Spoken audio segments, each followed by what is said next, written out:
Hello everyone, I saw the fifth wave a few hours ago and I was genuinely surprised. Please don't get mad if my review sounds a little weird. I have not reread this for the movie. It's been a long time, and again I apologize for not posting a video in so long. I am like swamped with musical practices.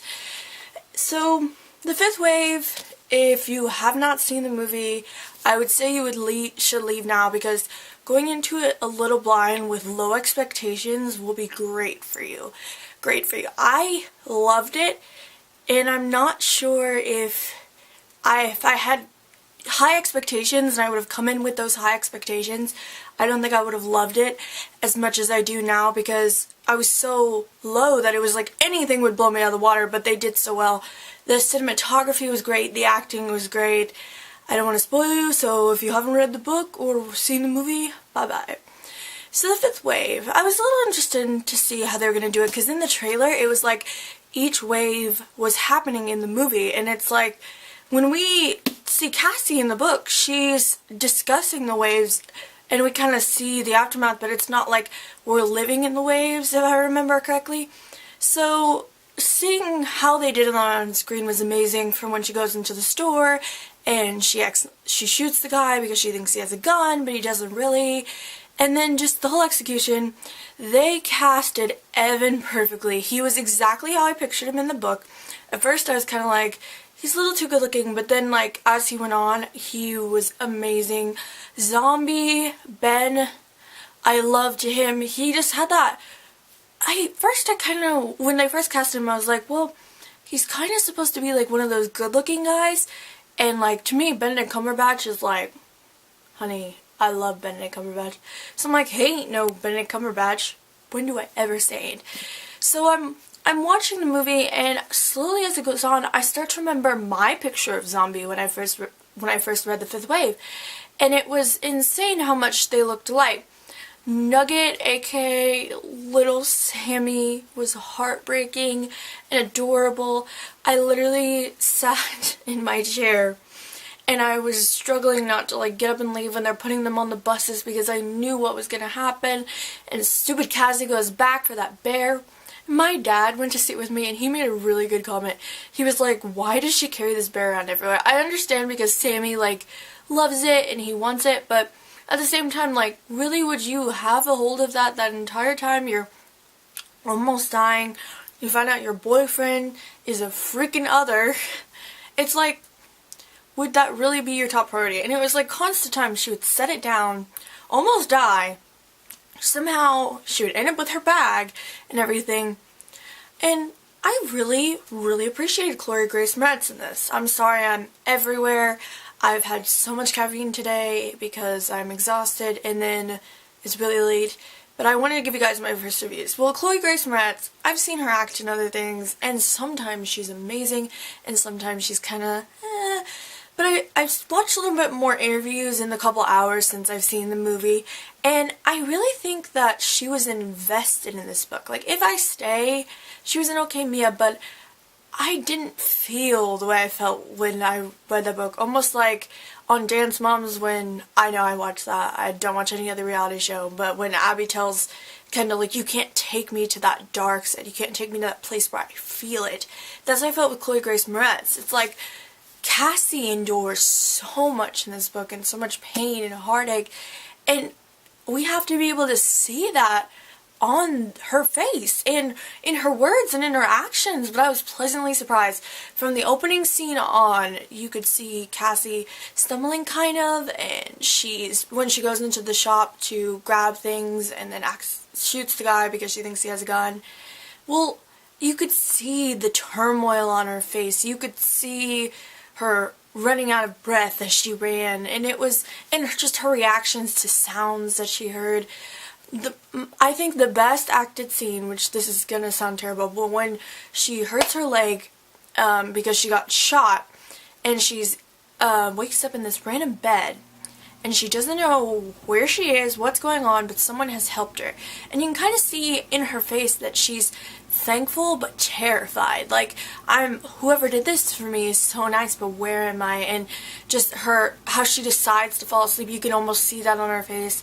But then my favorite is when the pain that she looks like she has when she stands up to grab that backpack, because I feel like if I were in that situation, I would be gunning for that backpack. Because I knew about Evan, I wanted her to just calm down and like stay there. But at the same time, I was like, if I were alive at this time in this situation with all that this is going on, and she now knows that the others can inhabit people, it was just, I could understand where she was going. But when he's fixing her leg on that bathtub and those screams, and when she finds out her father dies, like, Chloe almost broke my heart. I did not cry in this book. I felt like I wanted to cry, but I did not cry. This ain't no Allegiant, or ain't, what am I doing this time? It isn't A Fault in Our Stars, it isn't, or Mockingjay. It isn't one of those books that I was sobbing, and I'm a crier. If I get too stressed out, I cry. If I get too sad, I cry. But I know the time and place to cry. This book, it's really good. I didn't expect it to translate well on film, because there's so much deep, meaningful story that's in it, and so much that you have to pay attention to. And I heard, like, it's got a 23% on Rotten Tomatoes. Everybody was talking bad about it. I went in there the day before the opening day. There were 4 people in the theater. I mean, I do live in Missouri, which is like nothing town, and it was like sleeting here. We almost had a snow day at school, and there was only old people in there, and the old people around me, they came in after us. It was like 30 minutes that we were in the movie alone. And I was talking to her, and I was like, oh, have you read the books? And she goes, what books? I just was like, what? I knew something was bad when we go to the back of the theater, like, one door away is the exit. We have this giant theater in Lee Summit, it makes sense. It's called B&B 16, and it's like, it's almost like I don't want to say catacomb, but there's all these different ways that you go to, like, okay, here's not 5 through 11 over here, here's 10 through 21, here's 1, and it's a little smaller, but it's nice. So we're like trying to configure the catacombs. We get there, and written on the screen, which they didn't even show on their website, so we were going to drive 2 hours to go see it. It was handwritten, The Fifth Wave, 7 p.m. And I was like, what? Like, this is bad. Then we go inside. There are 6 rows in this theater. I have never been in any part of B&B where there's not at least 12 to 17 rows. And these are like long rows. This is like short 6 rows. So I have no idea what to do. We were alone for so long. And then these people didn't even know what it was about. And this one guy just kept going to the bathroom. Okay, this isn't about the movie itself, but I kind of just want to talk about my experience and what I think. And I'm sorry I'm not getting too precise because I'm exhausted and I haven't reread this, but I may look up some things later and give you a more in-depth thing if you like it, if you want it. So please comment down below if you do. But I'm posting this for my friend Ariana, even though I'm like dead inside because I'm tired. I really did enjoy it. This is gonna be kind of controversial probably, but Teacup, I loved the actress who played her, and she played her well, but just the look of Teacup, and I don't even remember what the description of Teacup is. Of course, I just opened it to a random page, but like, she just didn't, I didn't remember imagining her that way, which could have just been the way I imagined things. So it was nothing against the girl. Although that one line that she said, "Are we really alive?" I understand she's a kid, but it was kind of cheesy. Let's talk about when he's bathing in the river. Okay, as a girl who is straight, just so you guys know I'm a straight Christian, I did find him attractive, but I was like sitting there like uncomfortable because I'm next to my dad and there's these old ladies in here. And it's just so awkward. I can't imagine Cassie from the books doing that. And she may have looked at him, but it was like the way she was looking at him and just the intensity and just this weird and like this little look that she gets when she leaves. I was the only person that laughed at that scene when they go back to the army base to try and pick up Sammy. And Alex and Cassie run into Evan. Why did I say Alex? Who is Alex? His name is Ben. Ben and Cassie run into Evan. And he's like, who's this? And she's like, Ben Parrish. And you just see this like awkward exchange, like, Ben Parrish. Because of what they talked about earlier. I think that car scene was kind of forced. I mean, you could feel the tension between them, which is easier to convey in a story because you can get someone's point of view, or if it's third person, you can just kind of feel the tension with them. But it was almost like forced, because my dad kept asking me, he's like, why are they doing this? This doesn't make sense. And it was hard to explain it. I was trapped saying shh, but it was hard to like explain in my head that like as I've read the books, I know that that needed to happen and all that jazz, but I didn't know what was going on. My dad went to the bathroom the moment that they get attacked in the car after that whole scene, and Evan, they find out that Evan is part other. Like, he comes back in, and of course she's saying the F word, which I was like, why is this in here?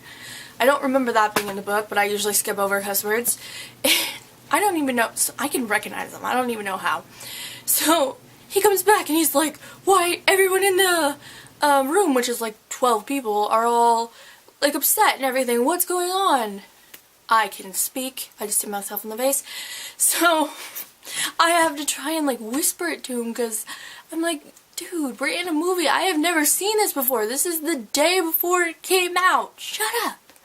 So he's so lost. All throughout the movie, he would not stop asking me why the army base was able to have technology that worked. And I just couldn't do anything. I just stood there. Like, I'm stood there. Where am I standing? Who am I standing? Who am I standing? Who am I standing? No, God, no. I apparently need to be slapped, but I'm on like 4 hours of sleep from musical practice. So he keeps asking me why do their cars work? Why do the buses work? And I'm trying to like hold in my reactions as things, sorry, this thing kind of fell, go on, and like when he gets on the bus, I just kind of made this like whimpering noise. I was like, no, not Sammy. I don't want to relive this again. Sammy was adorable. The kid acted perfectly. The little scene where him and Zombie are singing, and they're singing about this. I'm almost crying now because just all these dystopian books, and I don't want to cry. Oh my god, why am I crying? But just this kid and how all throughout the movie he was sitting there and he was coloring and he's just so innocent. And I just saw all of this destruction and all of this stuff, and you could just hear their voices, and they weren't even good voices, but they were like the cries of people. Like, not like crying, but like, you know, when your heart longs for something and your heart just, it feels it longs for something and it really, like, it almost needs it. That's what I felt. And it just seeing that childlike heart that I miss. I mean, I kind of have some of it, but I miss that imagination, that happiness, whatever the world throws at you. And you just see that, and you see Zombie, who has every reason to just have this hatred and this regret. Like, I can't even imagine someone killing my brother or my sister or my parents. Like, someone who would dare do that, I feel like I would have a deep hatred inside for them. But he takes care of him and he loves him, and I couldn't remember if they sang in the book because it's been years, but it was so beautiful to me because I just imagined, this may be overdoing it, but like all the children around the world with everything going on right now, and then just all those fictional characters from like the Hunger Games and stuff. I'm going off a side though really bad, but I wanted to say this, like, they don't lose their heart, they don't lose their hope, and you see this world that's crumbling around them. And like, I have a friend who went on a missionary trip to this place where it just housed abused children, and they were helping them fix the roof. and he just said that there was a baby who her parents threw her on the ground every day. And she came up to him and said, I have love in my life, can I give it to you? She said, what can I do for you? Can I give you water? I'll clean your shoes. I will clean your shoes. And he said she smiled like he never believed anyone else could smile. And she was like 2 years old. And she had brain damage. She had all these problems because, and her parents are still, they like hate her, they threaten to kill her. And he'd never seen anyone more happy in his entire life. And it was almost that picture in my mind, which again may be taking it too far, but when mediums can move you is when things are important. I'm sorry this review is sporadic, but I loved this movie. I think there was things that they could have built upon, things they could have fixed. The base, the people that worked at the base who were others were amazing. That whole reveal was amazing, although I feel like it had more foreshadowing in the movie. Like I could have guessed it way earlier than in the book. And it was a wild ride all along. I mean, it wasn't as funny as the book was, and not a lot of people think this book is funny, but there are some lines that are just beautiful. I will never forget, I had the intro to this memorized, but it's beautiful. He said, there will be no awakening. The sleeping women will feel nothing the next morning, only a vague sense of unease and an unshakable feeling that someone is watching her.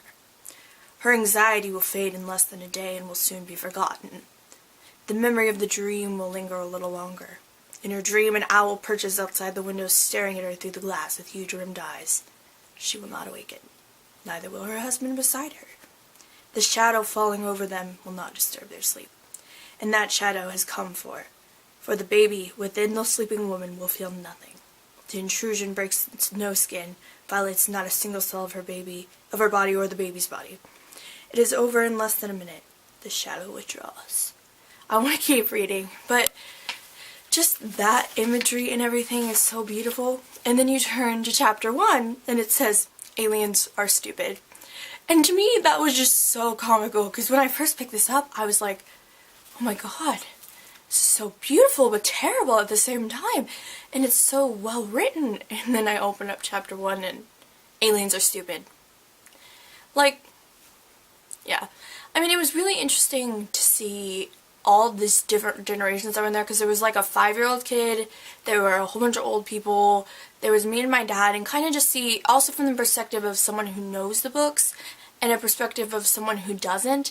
And I just like how this movie, even though it's getting so much flack and it's not well, we'll say, viewed yet, it's very moving.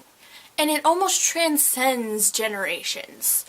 I kind of didn't want to talk about the books or the scenes because I know so many people haven't seen it yet, so that's just kind of what I'll say.